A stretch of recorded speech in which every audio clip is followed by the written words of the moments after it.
கெட்டவன் வாழ்வதும் நம்ம கையில இல்ல.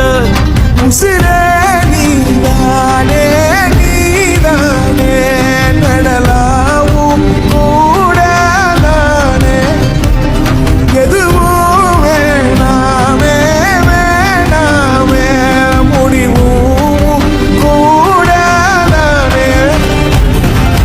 போகி போகி போகி போகி போகி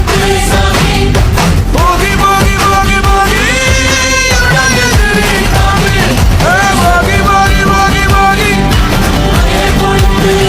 இந்த ஸ்கூல் கதை ஆரம்பிக்கிற முன்னுக்கு வந்து ஆக்சுவலி நம்ம சாப்பாடை பற்றி நம்ம பேசுவோமே. ஏன்னா இப்போல்லாம் வந்து ஒரு 10 நிமிஷத்தில் நம்ம கறி வச்சிடலாம்.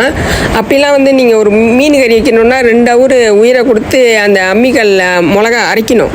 அப்போ தான் மீன் கறி வைக்க முடியும். நீங்கள் சம்பல் வைக்கிறனாலும் மிளகா சந்து அரைச்சி தான் ஆகணும். என்ன கறி வச்சாலும் நீங்கள் மிளகா சந்து 2 ஹவர் அம்மிக்கல்ல போட்டு தேய்ச்சா தான் நீங்கள் அதை செய்ய முடியும். அப்புறம் இன்னொன்று வந்து தோசை இட்லி சாப்பிட்ணுன்னா ஆட்டுக்கல்ல நம்ம ஆட்டி தான் ஆகணும். வேறு வகையாக அந்த பிளாண்டரு அதெல்லாம் கிடையாது. மேபி இருந்திருக்கலாம். எங்கள் அம்மா அப்பா வந்து ஆதிகால ஸ்டைல்லே வாழ்ந்தாங்களா. ஏன்னா எங்கள் வீட்டில் ஃப்ரிட்ஜ் இருந்துச்சு. நான் என்ன சொல்கிறேன், நாங்கள் வாழ்ந்த வாழ்க்கை ரொம்ப கஷ்டப்பட்டு வாழ்ந்தோம். ஆனால் அந்த ஃப்ரிட்ஜ் வச்சுருந்தார் எங்கள் அப்பா. ஐஸ் பெட்டி இருந்துச்சு, டிவி நாங்கள் வச்சுருந்தோம், காடி கூட நாங்கள் வச்சுருந்தோம். ஏன்னா எங்கள் அப்பா உழைப்பாளி, காசு அவ்வளோ சேர்த்து வைப்பார். எங்கள் அக்கா 2 பற்றியும் வந்து அவர் சொந்த காசு தான் போட்டு, இப்போல்லாம் கல்யாணத்துக்கெல்லாம் லோன்லாம் எடுக்கிறோம். அந்த காலத்துலேயே அவர் வந்து கேஷாக தான் அவங்களாம் கல்யாணம் பண்ணி வச்சார். அந்த அளவுக்கு சிக்கனம். ஆனால் எங்கள் விஷயத்தில் தான் வந்து அந்த அவங்களுக்கு வந்து ஒழுங்காக எப்படி பிள்ளைங்களா ட்ரெயின் வளர்க்கலையோ, அடிப்படை வசதி செஞ்சு கொடுக்கலையோன்னு எங்களுக்கு தோணுது. கொடுக்கலையோ இல்லை, கொடுக்கல அவங்க.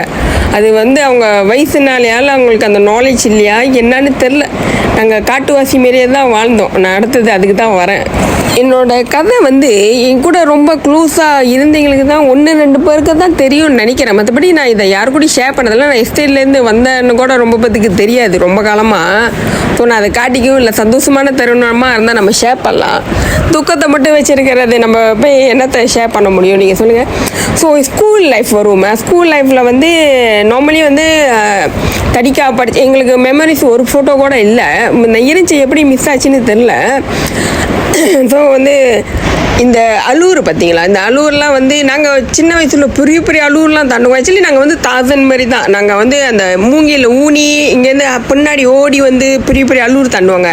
அது நாங்கள் செய்வோம். அது நார்மலாகவே எங்கள் வேலையே அதுதான். அப்புறம் வந்து பெரிய பெரிய அலூர் தாண்டுறது, அப்புறம் கடலில் வந்து அந்த பெல்ட் அடிப்பாங்களே, அது எல்லாமே நாங்கள் செய்வோம் சின்ன வயசில். அப்புறம் தெக்கோண்டோ கரத்தே ஸ்டேட்லேயே எங்கள் அப்பா வந்து சிலம்பம் மாஸ்டர் வேறு. அவர் வேறு எங்களை டார்ச்சர் பண்ணி எடுப்பார் இந்த சிலம்பம் கற்றுக்க சொல்லி. ஸோ இதெல்லாம் நாங்கள் வீட்டிலே கழுவோம். ஆட்டுக்கல்ல ஆட்டுறது, அம்மிக்கல்ல அரைக்கிறது, அப்புறம் கடலில் போகிறது. இந்த சின்ன வயசுலாம் இவ்வளோ நாங்கள் அனுபவிச்சிருக்கோம். இன்னொன்று இதுக்கே எப்படின்னா, அப்புறம் தீபாவளிக்கு திருவக்கல், அப்புறம் இடிக்கிறது முறுக்கு, அதெல்லாம் அப்புறம் நினச்சி பாருங்கள் நாங்கள் எந்த அளவுக்கு கஷ்டப்பட்டுருப்போன்னு. அந்த வாழ்க்கை அது ஒரு டஷ்ஷாடான வாழ்க்கை தான். ஓகே, பள்ளி பருவம் வந்துருச்சு. நாங்கள் தடிக்கா எப்படி படித்தோம் ஏதா படித்தோன்னு எங்களே தெரில. அந்த ஃபோட்டோ மெமரிஸ்லாம் இல்லை. ஸோ அந்த ஸ்டாண்டர்ட் 1லேருந்து ஸ்டாண்டர்ட் 6 வந்து ஒரு எஸ்டேட்டுக்கு, இன்னொரு எஸ்டேட்டுக்கு போகணும். அந்த 1ஆம் டிவிஷனாக என்னமோ சொல்லுவாங்க.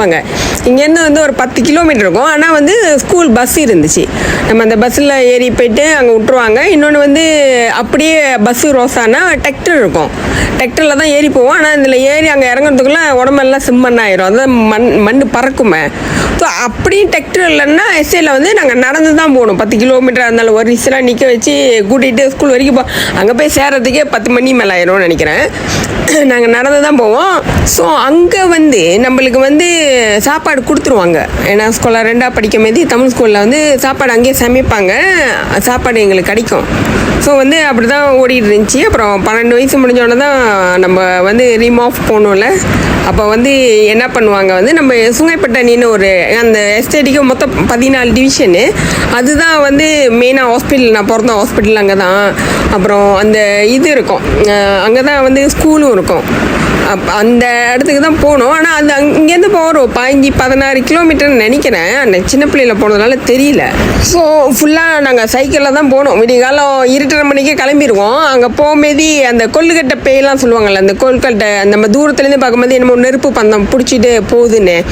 ஆக்சுவலி அதை நாங்கள் பார்த்துருக்கோம். ஆனால் அது உண்மையாலும் அதுதானே எங்களுக்கு தெரியாது. ஏன்னா நீங்கள் ராத்திரி ஓட்டிகிட்டு போகும்போது சைக்கிளில் போய்கிட்டே இருக்கும்போது அது நம்ம முன்னுக்கு போய்கிட்டே இருக்கு. இப்போ நீலாம் நம்மளை துரத்துது. அந்தமாரி அந்த நெருப்பு வந்து முன்னுக்கு போய்கிட்டே இருக்கும். நம்ம போய் பிடிக்க முடியாது அதை. ஸோ அது நாங்கள் டெய்லி ஸ்கூல் போகும்போதே அதை நாங்கள் பார்த்துருக்கோம். ஆனால் அந்த கொல்லிக்கட்டை பேயோ நம்ம சொல்லுவாங்க, அது எந்த அளவுக்கு உண்மைன்னு தெரியல, அதை நாங்கள் ஆனால் பார்த்துருக்கோம் கண்ணால். ஸோ நாங்கள் கஷ்டப்பட்டு மிதிச்சே அங்கே போயிடுவோம் ஸ்கூலுக்கு. போயிட்டு அங்கே பைப்பு தண்ணி முன்ன பார்த்துருக்கீங்க, அந்த காலத்தில் பைப்பு தண்ணி கையை வச்சு குடித்தாதான் அமிர்தமாக இருக்கும். சாப்பிட்டு நீங்கள் ரொம்ப பேர் செஞ்சுருப்பீங்க கண்டிப்பாக. நம்ம பைப்புக்கிட்ட வாயை வச்சு தானே நம்ம குடிப்போம். நாங்களும் அப்படி தான் குடித்தோம். இதில் என்ன ஒரு சேட்டன்னா வந்து எங்கள் அம்மா அப்பா வந்து நாங்கள் அங்கே அந்த புது ஸ்கூலுக்கு, அந்த பெரிய ஸ்கூலுக்கு போயிட்டால் வந்து காசு கொடுக்க மாட்டாங்க. ஏன்னா இங்கே சாப்பாடு கொடுக்குறாங்கன்னு அந்த தோட்டலேயே வந்து எங்களுக்கு சுத்தமாக காசு கொடுக்க மாட்டாங்க. எங்களுக்கு கொஞ்சம் பயனால கேட்குறது இல்லை. ஸோ 5 கிலோமீட்டர் சைக்கிள் போவோம். இன்னொன்று வந்து ஓட்ட போட்டல் எடுத்துகிட்டு போவோம். அதை நான் சொன்ன அந்த அடிப்படை வசதி வந்து அவங்களுக்கு தெரியல, அவங்க சொல்லியும் கொடுக்கல. நாங்கள் தண்ணி இல்லாமல் தான் ஸ்கூலுக்கு போவோம். அங்கே போயிட்டு அந்த பைப்பு தண்ணி தான் குடிப்போம். அங்கே கேன்டீனில் அனுப்பிச்சு பிள்ளைங்கெல்லாம் காசு கொடுத்து வாங்கி சாப்பிடுவோம். நாங்கள் பட்டினியாக தான் இருந்திருக்கோம். ஏன்னா இவங்க தான் கொடுக்கலையே. இந்த சின்ன ஸ்கூலில் கொடுத்தாங்கன்னா அங்கேயும் கொடுப்பாங்கன்னு நினைப்பிலே வாழ்ந்துட்டாங்களா என்னன்னு தெரியல, நாங்களும் கேட்கல. அப்போ வந்து நாங்கள் அப்படியே பசி பட்டினியோடு தான் இருப்போம். அப்புறம் ஸ்கூல் முடிஞ்சு வீட்டுக்கு வர எப்படியும் 2:30 மணி ஆயிரும். ஆனால் அங்கே வந்து பார்த்தா வந்து சாப்பாடு, ஏன்னா எங்கள் அம்மாவும் வேலைக்கு தானே போவாங்க பழவட்டை, அப்பாவும் வேலை. ஸோ அங்கே வந்து பார்த்தா அந்த சாப்பாடு வந்து சம்டைம் வந்து அந்த தண்ணி கொத்துருக்குன்னு சொல்லுவாங்கள்ல, அந்த கெட்டு போகிற ஸ்டேஜில் இருக்கும். கெடாது ஆனால் கெட்டு போகிற ஸ்டேஜில் இருக்கும். அந்த சாப்பாடு தான் நாங்கள் சாப்பிட்டாகணும். வேறு சாப்பாடு அங்கே இருக்காது. சாப்பிட்டுட்டு சும்மா உட்கார விட்டாலும் பரவாயில்லையே, அடுத்த வேலைக்கு வந்து நாங்கள் ரெடி ஆகணும். ஆடு மேய்க்க ஒரு 4-4:30 மணிக்கு போய் ஆடை மேய்க்கணும் 7:30 மணி வரைக்கும். எங்கள் வீட்டில் வந்து மொத்தம் 8 பேர், 6 பொம்பளை பிள்ளைங்க, 2 ஆம்பளை பையனுங்க. இவங்க 2 பெரிய அக்கா வந்து அங்கேயே எஸ்சியில் இருக்கும்போதே கல்யாணம் பண்ணிட்டாங்க. நான் எங்கள் பெரிய அக்கா கல்யாணம் பண்ணது எனக்கு 7 வயசுன்னு நினைக்கிறேன் எங்களுக்கு. ஸோ அவங்க கல்யாணம் பண்ணிட்டாங்க. அந்த ஆக்சுவலி அவங்க வந்து நல்லா படித்தாங்க. அந்த காலத்தில் SRPலே பாஸ் ஆனாங்க. ஆனால் வந்து சித்தி வீட்டில் தான் தங்கி ஹைஸ்கூல் கிளைங்களுக்கெல்லாம் அங்கே தான் படிக்க வந்தாங்க. ஆனால் வேறு ஆடில் வீட்டில் இத்தனைக்கும் சித்தப்பா வீட்டு தான் அங்கே தங்கி படிக்கக்கூடாதுன்னு சொல்லி கூட்டிகிட்டு போயிட்டு கல்யாணம் பண்ணி கொடுத்துட்டாங்க 18 வயசுலேயே. அடுத்த 2 அக்கா நல்லா ஓடுவாங்க. அவங்க போலீஸ் வேலையெல்லாம் கிடச்சிச்சு. அப்புறம் ஸ்லாங்கோ வரைக்கும் அந்த ட்ரைனிங்க்கு வந்து கோச்சிங் வந்து ஏற்றிட்டு போனாங்க அந்த காலத்தில். ஆனால் சிக்கன் சூப்லாம் அவங்க வாங்கி கொடுப்பாங்க. டெய்லி ஜாகிங் போவாங்க பயங்கரமாக. அந்த சிக்கன் சூப்லாம் வந்து எங்கள் அம்மா அப்பா அதெல்லாம் வாங்கி கொடுப்பாரு எங்கள் அப்பா. ஆனால் அந்த ஆம்பளால் தான் கோச் கூட்டி போடுறாங்கன்னு சொல்லிட்டு அதுக்கே அனுப்புறதில்ல. அதையும் நிப்பட்டிட்டு அவங்கள ஒரு 20 வயசுலேயே கட்டி கொடுத்துட்டாங்க. அவங்க அந்த அளவுக்கு அவங்க வந்து சூப்பர் ஞானி. ஸோ இப்படி தான் எங்கள் லைஃப் டெய்லி ஓடும். நான் ஸ்கூல் முடிஞ்சு வந்தோடனே பலாவட்டை போகணும், இல்லைன்னா ஆடு மேய்க்க போகணும், இல்லைன்னா 3 சேர்த்து செய்யணும். பலாவட்டை போகணும், ஸ்கூலு விட்டு வந்தோடனே சட்டையெல்லாம் மாற்றிட்டு பழம் பொறுக்க போகணும், பழம் வெட்ட போகணும். அதோட அந்தி நேரம் ஆடு மேய்க்க போகணும். அந்த மிச்ச நேரம் தூங்குறோம்ல, ஸ்கூலெல்லாம் இல்லைன்னா தூக்கி போட்டு கடலுக்கு கொண்டு போயிடுவாங்க. நாங்கள்லாம் வந்து ஆக்சுவலி ஏன் சாட்டர்டே சண்டே வந்து ஏன் ஸ்கூல் லீவ் வரக்கூடாதுன்னு நாங்கள் வேண்டிக்குவோம். ஏன்னா வந்து அப்போ தான் எங்களுக்கு வேலையும் ரொம்ப இருக்கும். மற்ற பிள்ளைங்களாம் ஸ்கூல் லீவுனா வந்து ஃப்ரீயாக அப்படி இருப்பாங்க. நான் அந்தமாரி எத்தனையோடு இப்போ நாங்கள் ஏங்கியிருக்கோம். கடலில் அந்த டார்ச் லைட்டை பிடிச்சிக்கிட்டே தண்ணி மேலெலாம் விழுந்துருக்கோம். அந்த கனவு கண்டுக்கிட்டே தூக்கம் பற்றாமல் அந்த அளவுக்கு எங்களை படுத்துனாங்க. அதே 2 மடங்கு அளவுக்கு வந்து அவங்களும் அந்த எஃபர்ட்டை போடுவாங்க, அவ்வளோ வேலை செய்வாங்க. அவருக்கு உட்காந்துருக்கிறவங்க வந்து பிடிக்காது. எங்கள் அப்பாவுக்கு உட்காந்துருந்தா எப்படி தான் இவங்கெல்லாம் இப்படி உட்காந்துருக்காங்கன்னு சொல்லிட்டு அப்படியே கருவிக்கிட்டே போவார். அவர் சாகிற வரைக்கும் உழைச்சாரு. அதான் மண்ணை பொண்ணாங்கன்னா தான் அதுக்கு வெளியிடுவாங்க. அவர் எத்தனை ஒரு மல்லிகைப்பூ தோட்டம் வந்து இங்கே ஜிஞ்சாத்தில் தான் ரோட்டு ஓரமாக தான் வச்சு எவ்வளோ காசு சம்பாரிச்சிட்டாரு. அந்த மண்ணு பொண்ணானதுன்னு வாங்கலாம். நீங்கள் வந்து பாடுபட்டால் தான் அந்த மண்ணுக்கே வேல்யூ இருக்குது. அது பாடுபடாமல் ஏன் மண்ணுன்னு அடிச்சுக்கிட்டு இருந்தாலும் அது வேஸ்ட்டு தான். அந்த மண்ணுக்கு மதிப்பு இருக்காத. அது எங்கள் அப்பா ரொம்ப காப்பார். ஓகே, அடுத்த எபிசோடில் வந்து இவங்க கொடுத்த டார்ச்சரில் வந்து நாங்கள் வந்து வீட்டை விட்டு ஓடுறதுக்கே பிளான் பண்ணிட்டோம். ஒரு 12 வயசில் நினைக்கிறேன். நானும் ரம்லா அப்புறம் எங்கள் அத்தை பையன் ஒருத்தன், நாங்கள் 2 பேர் தான் பிளான் பண்ணோம். இவங்க கொடுக்குற டார்ச்சர் முடியலையே, என் தம்பி இருப்பான்னு நினைக்கிறேன். அப்போ பேசாமல் நம்ம ஓடி போயிடலாம், இவ்வளோ வேலை செய்கிறது கஷ்டமாக இருக்குன்ட்டு கிளம்பி நாங்கள் எப்படி ஓடி போன்றதுக்கு போயிட்டு திருப்பி வசமாக மாட்டிக்கிட்டோம். எந்த அளவுக்கு அடி வாங்குறது அதெல்லாம் வந்து நான் அடுத்த எபிசோடில் சொல்கிறேன். அது பயங்கரமாக இருக்கும். நாங்கள் எவ்வளோ தூரம் ஓடணுன்னு சைக்கிள்லேயே அந்த 12 வயசில் பாருங்கள் எந்த அளவுக்கு நாங்கள் அனுபவிச்சிருப்போன்னு.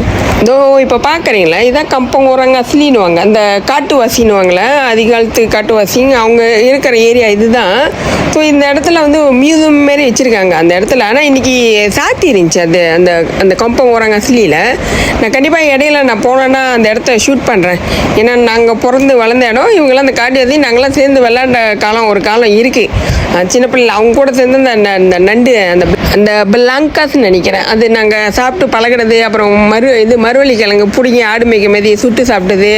அப்புறம் வாய்ப்பாம்பழம் வந்து இது கூட்டாஞ்சோறு, அதெல்லாம் பயங்கரமாக பண்ணியிருக்கோம். ஏன்னா அங்கே தானே நாங்கள் சந்தோஷத்தை அனுபவிக்க முடியும். அதெல்லாம் நான் அடுத்த எபிசோடில் போடுறேன், கண்டிப்பாக ஃபாலோ பண்ணுங்கள்.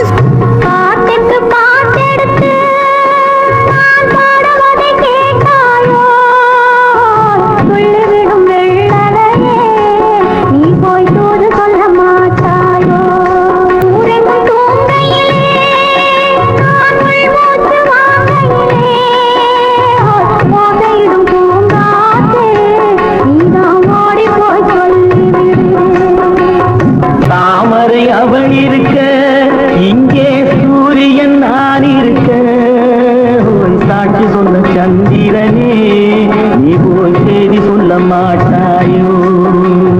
பாட்டுக்கு பாட்டெடுத்து நான் பாடுவதை கேட்டாயோ? சாட்சி சொன்ன சந்திரனே நீ போய் செய்தி சொல்ல மாட்டாயோ?